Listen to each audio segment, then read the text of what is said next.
Bismillahirrahmanirrahim. Assalamualaikum warahmatullahi wabarakatuh. Alhamdulillahi rabbil alamin. Allahumma salli wa sallim ala sayyidina Muhammad wa ala ali sayyidina Muhammad. Amma ba'du, faqad qala Allah ta'ala fil Qur'anil Karim. A'udzu billahi minasyaitonir rajim. Wal 'asri innal insana lafi khusrin illal ladzina amanu wa 'amilus solihati wa tawasaw bil haqqi wa tawasaw bis sabr. Shadaqallahul azim. Ayyuhal jam'ul karim, para pengharap ampunan dan keridhaan dari Allah Subhanahu wa taala, yang semoga kita berlimpah karunia istiqomah dalam taat hingga akhir hayat. Yang terhormat Al-Mukarram wal Muhtaram Pamanda Al-Ustaz Haji Marwi Hajar selaku Ketua Yayasan Darul Amal. Hadir juga Al-Mukarram Akhi Fillah Kiai Haji Bay Mahdi Marzuki. Hadir juga Al-Mukarram wal Muhtaram Kiai Haji Akfan, Abah Kiai Zaki Afif, para pimpinan Istana Al-Quran, teman-teman peserta Mudzakarah, terkhusus juga buat Habiban Al-Habib Zain bin Umar Al-Attas, dan para kiai, para asatidz yang maafkan saya tak kuasa menyebutkan namanya satu persatu, namun insya Allah tidak mengurangi rasa hormat saya kepada beliau-beliau. Saya menantu dari almarhum yang sedang dihaulkan. Petang tadi sempat bincang singkat dengan Mi Hajah Mardiah dan anak pertama beliau, Bang Haji Ubay. Lalu Mi bercerita bahwa almarhum adalah orang yang hampir tidak pernah ditemukan luput dari sholat berjamaah di Masjid Darul Amal saat beliau sehat. Kalimat itu kemudian menjadi sebuah motivasi karena memang seorang ayah, dia mempunyai banyak sekali ungkapan kekaguman para mereka yang disebut ahli hikmah. Saya ingin masuk langsung kepada siapa sosok seorang ayah yang itu juga terjadi pada diri kita. Begitu banyak, tetapi saya ingin menyampaikan satu kalimat yang ini akan menjadi sebuah pengingat. Ente kudu terima kasih sama seorang laki-laki yang bernama ayah. Al-ab huwa rajulul wahidu fil alam. Seorang ayah adalah lelaki satu-satunya di semesta ini, alladzi ya'khudhu min nafsihi liyu'tiyaka. Seorang lelaki yang dia mengambil dari dirinya berupa kebahagiaannya, berupa waktunya, dan itu untuk diberikan kepada engkau wahai para anak. Bahkan dikatakan qad la yakunu a'taka kullama tatamannahu walakin ta'akkad annahu a'taka kullama yamliku. Ketika dipuji kedudukan seorang ayah yang malam ini direpresentasikan oleh seorang lelaki yang bernama Ayahanda Baba Haji Sapri Supriyadi Sastra, dan kita sudah banyak juga diantaranya yang mempunyai label sebagai seorang ayah. Kata para ahli hikmah, mereka adalah orang yang terkadang tidak mampu memberikan kepadamu akan setiap yang engkau inginkan, tetapi yakinlah, teguhlah engkau bahwa siapapun seorang ayah akan memberikan apapun yang mereka miliki. Sallu ala Nabi. Sallu ala Nabi. Saya ingin mengingatkan kepada kita semua tentang kedudukan yang tidak pernah habis untuk diperbincangkan. Karena Al-Quran bercerita banyak tentang kedudukan kedua orang tua. Ada satu kitab berjudul Ya Syabab, Hadza Rasulullah. Di dalam kitab itu diceritakan ada seorang ulama yang dia berada di sebuah tempat dalam perjalanan, ketemu seorang wanita yang sudah tua, umurnya 70 tahunan, sedang kesusahan untuk menikmati sebuah apel yang ada di dalam genggamannya. Saya ingin mengajak kepada kita semuanya untuk berkaca kepada kisah ini. Wahai engkau pernah merasa bersalah untuk melakukan sesuatu yang membuat ayah dan ibumu terluka. Kisah ini akan merontokkan tabir hitam di dalam hati yang kau tidak pernah punya kasihan kepada kedua orang tua. Saya suka sampaikan di majelis birrul walidain, kalau ada orang yang kagak sayang sama orang tua dan tega menyakitinya, maka berpikirlah menjadi susah dengan keberadaanmu. Kita lihat, sejak puluhan tahun aku tidak mendapati seorang pun dari anakku yang mengajak berbicara. Lam yukallimni ahadun min abna'i walam yazurni. Tidak ada anakku yang dia datang berbicara kepadaku, dan tidak ada anak yang dia datang menziarahiku. Kemudian yang menyebabkan kedua dia menangis adalah ketika dia bertanya, limadza fa'alta ma'i ma fa'alta. Kenapa kau lakukan kepadaku sesuatu yang telah kau lakukan barusan ini?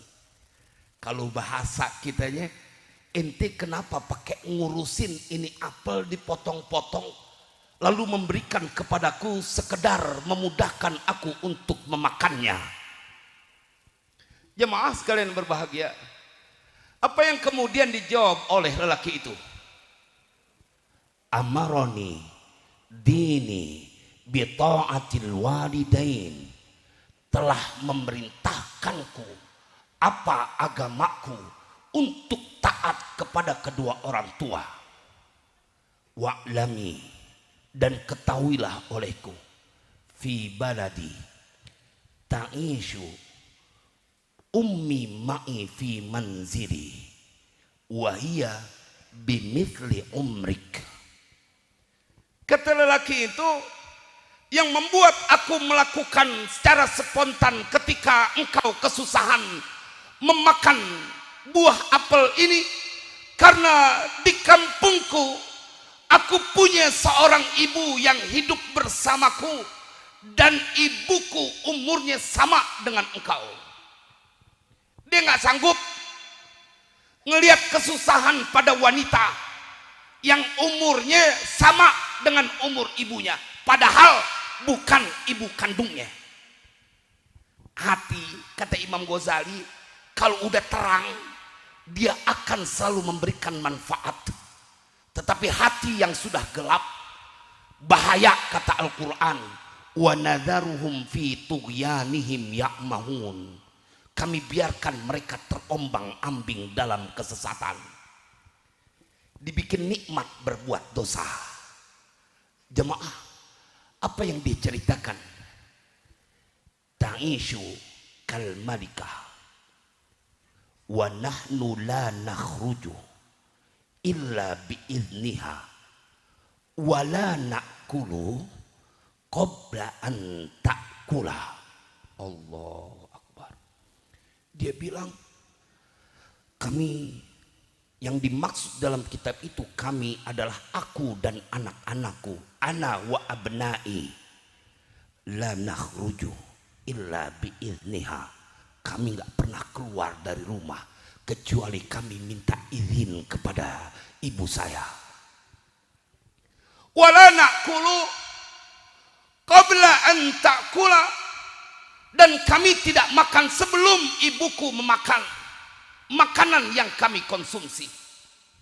Saya perlu sampaikan di majelis ini kisah-kisah orang-orang yang kelewat hebat dalam memperlakukan kedua orang tuanya, sampai dia bilang, ibuku seperti raja di rumahku, kami perlakukan. Sallu ala nabi, sallu ala nabi. Diperlakukan laksana raja.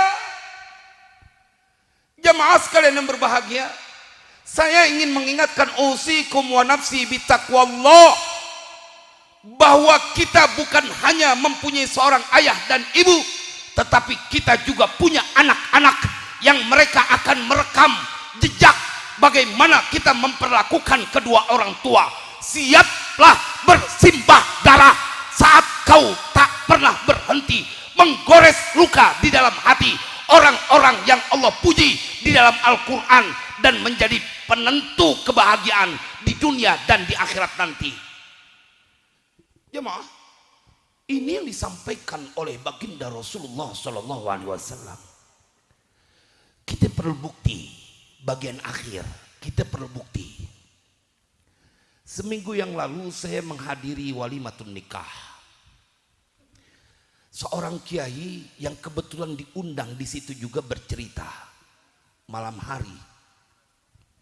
Ustadz, saya orang, kalau di Klender ada deket tuh namanya daerah Penggilingan. Saya dulu kerjaannya ngangon kebo, bukan kumpul kebo. Tadi kan dibahas kumpul kebo, ini ngangon kebo.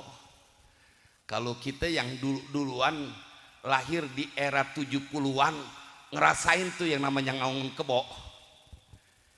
Jemaah, dia cerita ada seorang wanita yang hatinya laksana permata.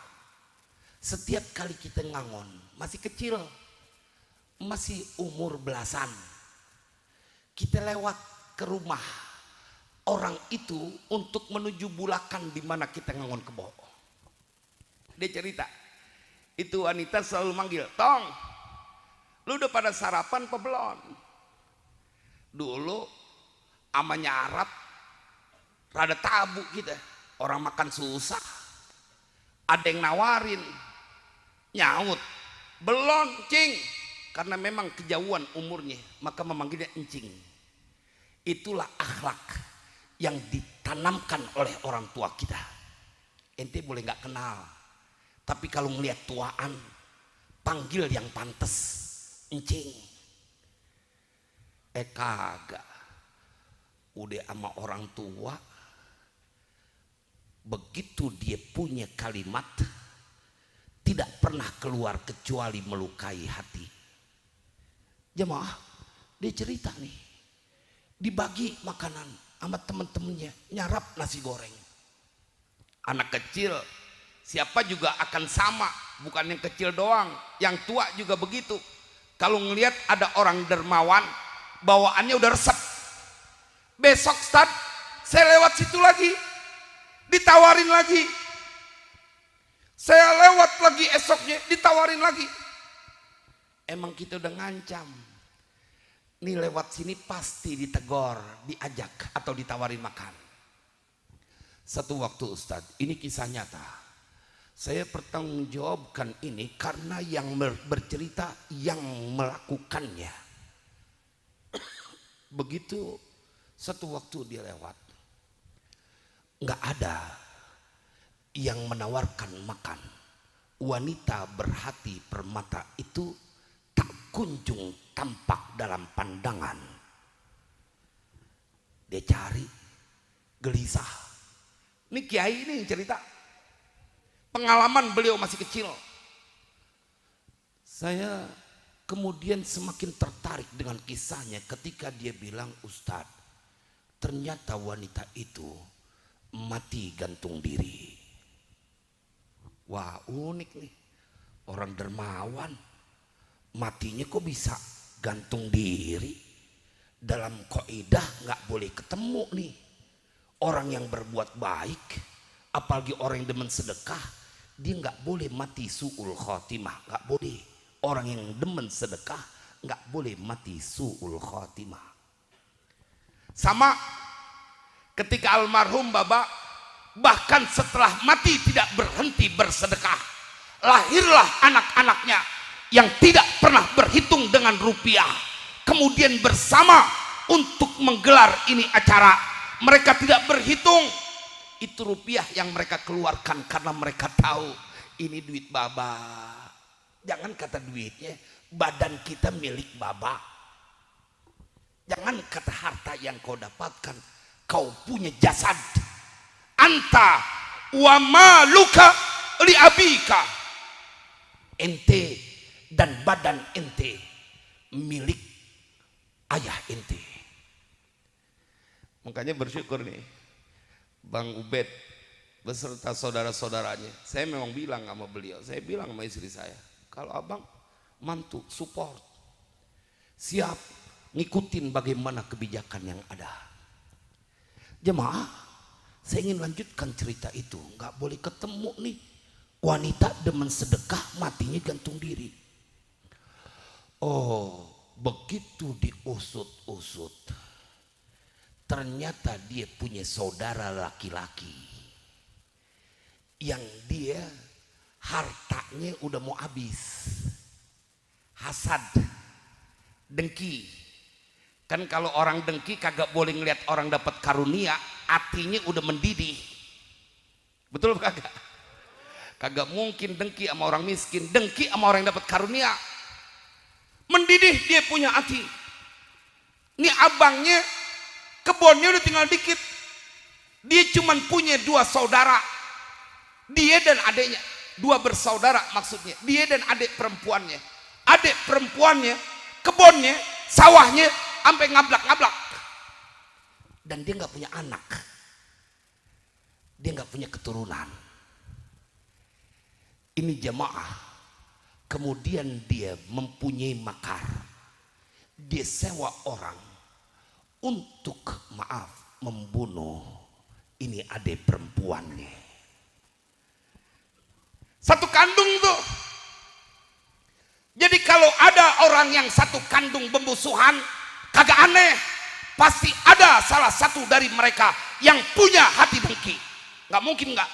Karena kalau punya kasih sayang, dia akan saling tolong menolong, mengasihi dan mengingatkan.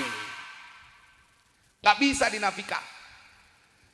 Rupanya abangnya nyuruh orang buat ngebunuh adik perempuannya supaya tidak meninggalkan jejak.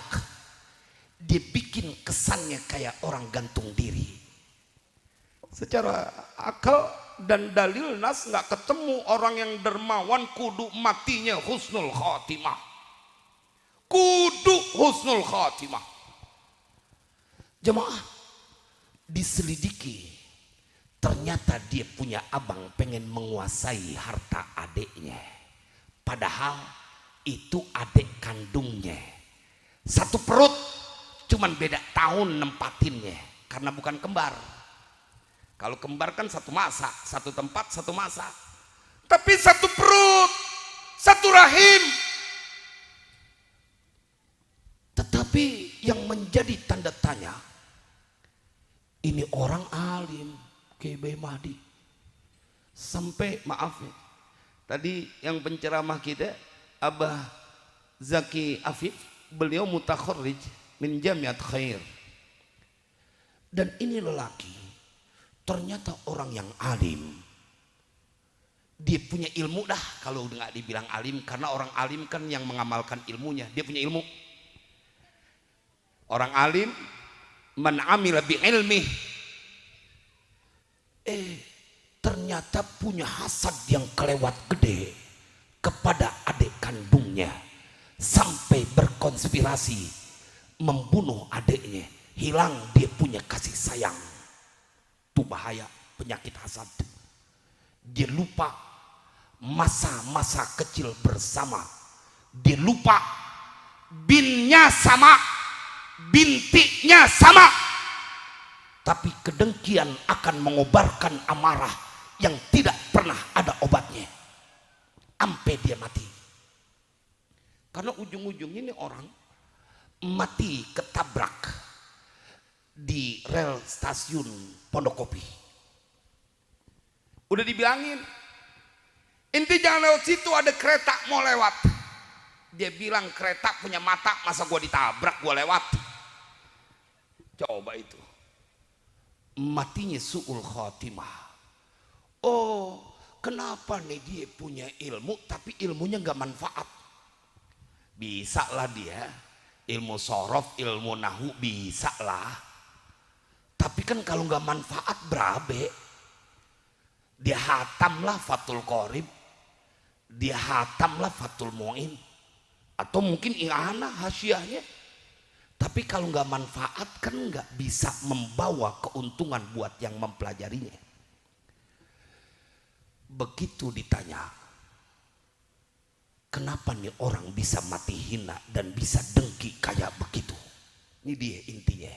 Bagian akhir yang menjadi warning keras dan hikmah dari Majelis Haul almarhum Bapak Haji Supriyadi Sasra.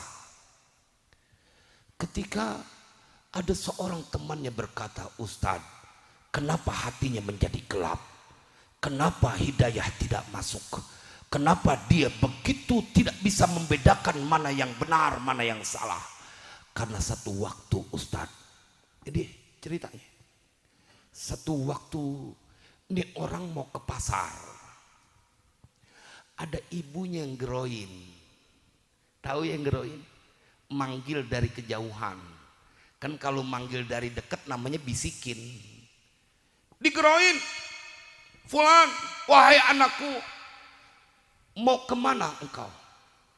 Dia jawab, mau ke pasar. Bila demikian, nyak titip ya, beliin sirih. Nyak titip ya, beliin sirih. Begitu udah berkaitan dititipin beli sirih, nih anak lelaki ini, dia kagak jawab, kagak ngoleng. Jawab kagak, goleng juga kagak. Ini kisah nyata. Saya minta izin sama Kiai, ini kisah kelewat mahal untuk menjadi sebuah pembelajaran supaya engkau yang masih saja tidak punya hati kepada orang tua, jangan nungguin hatimu disayat-sayat oleh anakmu kelak. Ntar kalau disayat-sayat sama anak baru dia sadar, iya ini dulu nih jemaah dipesenin sirih.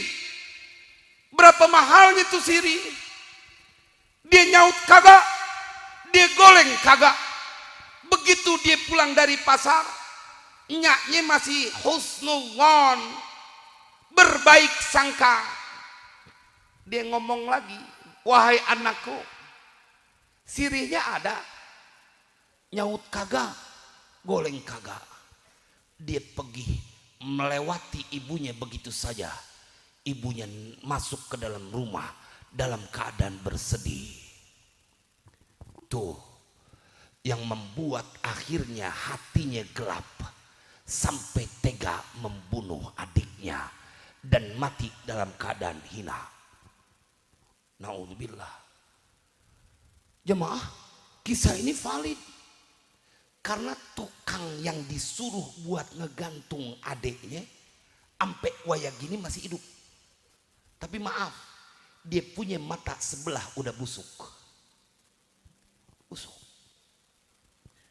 Tuh lihat, kalau buat orang tua, ente jangan kebangetan berani deh. Kagak ada obatnya.